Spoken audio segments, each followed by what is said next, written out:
Pourquoi? Parce que dans le projet, il est prévu qu'une stratégie provinciale DDRC soit élaborée. Et comment y parvenir?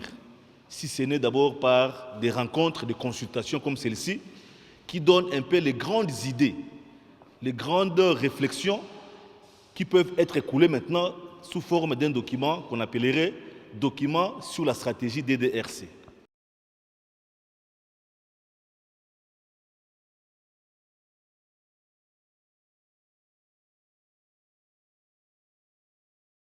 Le projet Mchango Wetu kwa Amani a un objectif, je dirais, global, c'est celui d'impliquer toutes les parties prenantes. Ça signifie les acteurs au niveau local, au niveau provincial et au niveau national, dans le processus d'élaboration d'une stratégie DDRC.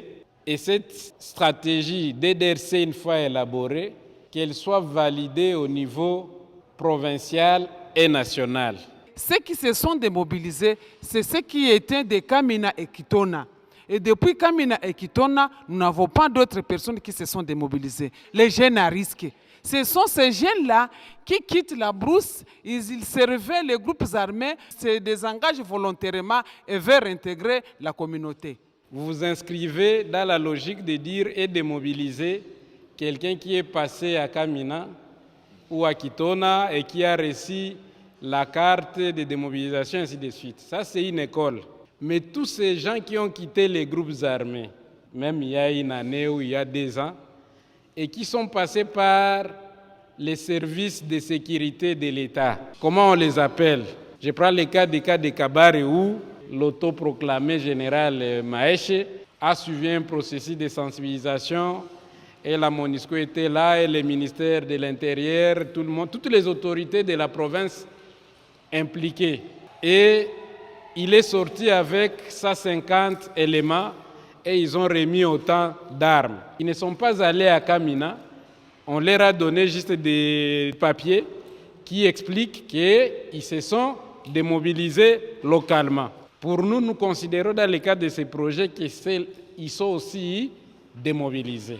Sur base des 40 jeunes que vous allez récupérer, il y a les 20 jeunes démobilisés et les 20 d'autres jeunes, je ne sais pas sur quelle base, quels critères que vous allez récupérer ces autres 20 jeunes.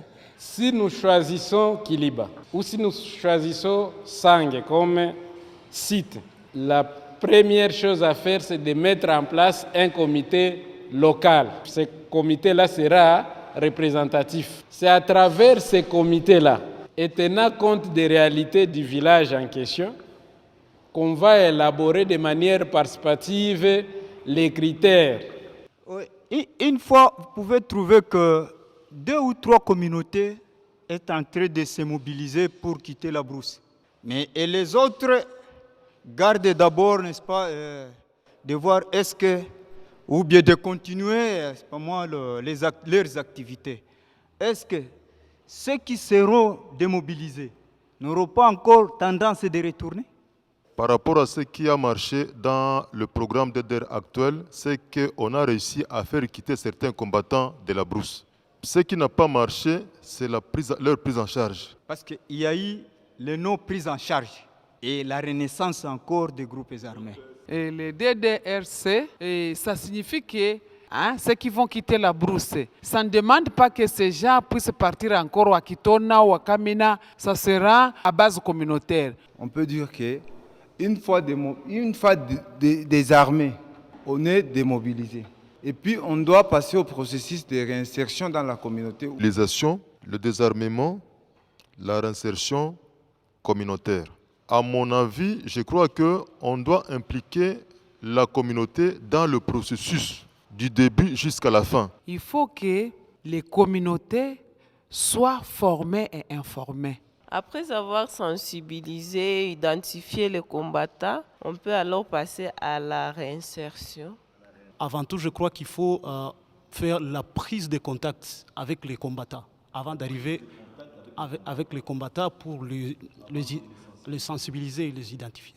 Il faut commencer par ces membres-là moins visibles. Et pour moi, c'est la première activité. Parmi les communautés, il y a des personnes qui manipulent le groupe armé. Pour dire qu'on ne va pas les faire sortir de la brousse, ça, ces personnes-là acceptent. Ça, c'est la première raison. La deuxième raison, ce sont les communautés qui constituent l'environnement d'accueil. Je crois que les groupes armés, il y en a d'autres qui sont des étrangers. Il faut qu'on puisse faire une séparation. À ce moment-là, ceux qui sont étrangers, qu'on puisse les indiquer, la MONUSCO. Il faut prendre la mesure, il ne faut pas traîner. Comment, s'il s'agira de chefferies et communautés, pour pouvoir donc restaurer la paix, qu'on se décide aujourd'hui ici dans cet atelier. Il faut d'abord préparer et voir là où on peut les placer, là où il y a calme. Il y a plusieurs sites. Dans la plaine de la Ruzizi, on peut mettre même à Sange, Kiliba, même à Makobola. Menoza pale Luberizi pangali espace ya kabambi kuangalia shefu mwami wa sheferi juu kumwambia kama ile fasi batafanyia ile kazi ambayo ya kufanya DDRC. Pour moi, c'est Kawizi, pour ne pas les éloigner des communautés.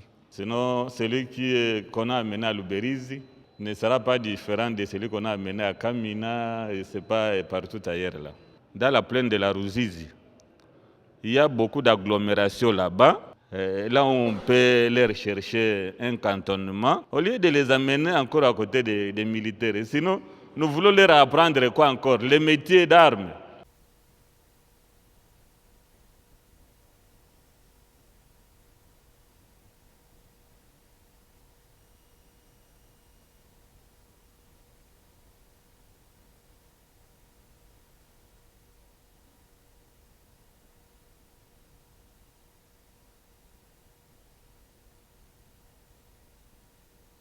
Cinquième étape, mise en place des sites de cantonnement, des armements, démobilisation et rééducation des ex-combattants.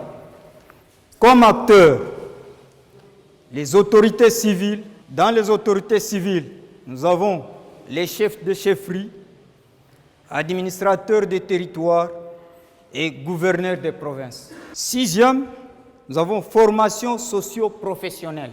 Comme acteurs, institutions étatiques, ONG et autres partenaires. Septième, réinsertion socio-économique. Comme acteurs, institutions étatiques, ONG et autres partenaires. À la fin, nous avons suivi et évaluation de toutes les étapes du processus. Comme acteurs, institutions étatiques, ONG, autres partenaires. Dans autres partenaires, on a essayé de citer les sociétés civiles. Deuxième question. Quelles sont les actions à mener à l'État congolais pour mettre fin à la présence des groupes armés étrangers qui ne sont pas concernés par les DDR communautaires, mais dont la présence est considérée comme l'un des défis majeurs du DDR communautaire?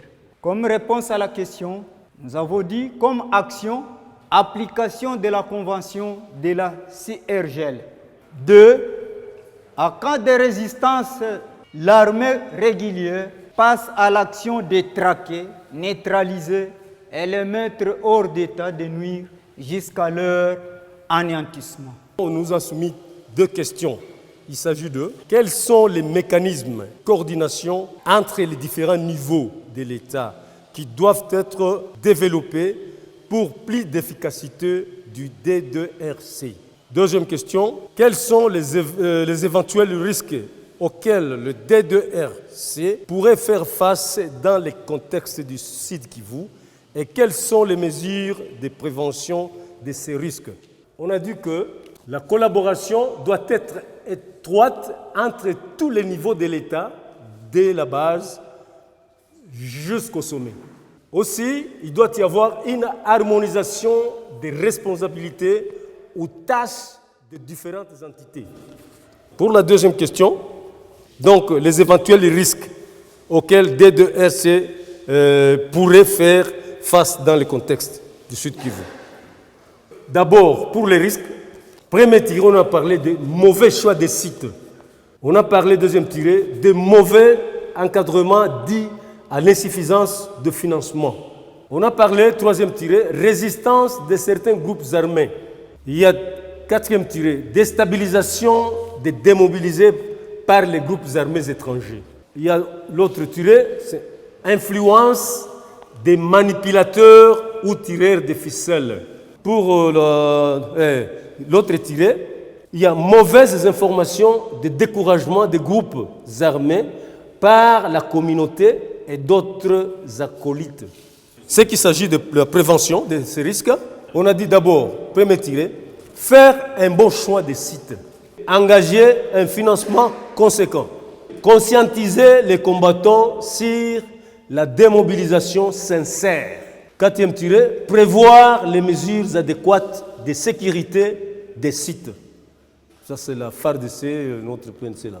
Identifier les manipulateurs et les sensibiliser. Et dernier tiré, forte sensibilisation des groupes armés, même dans les milieux les plus reculés.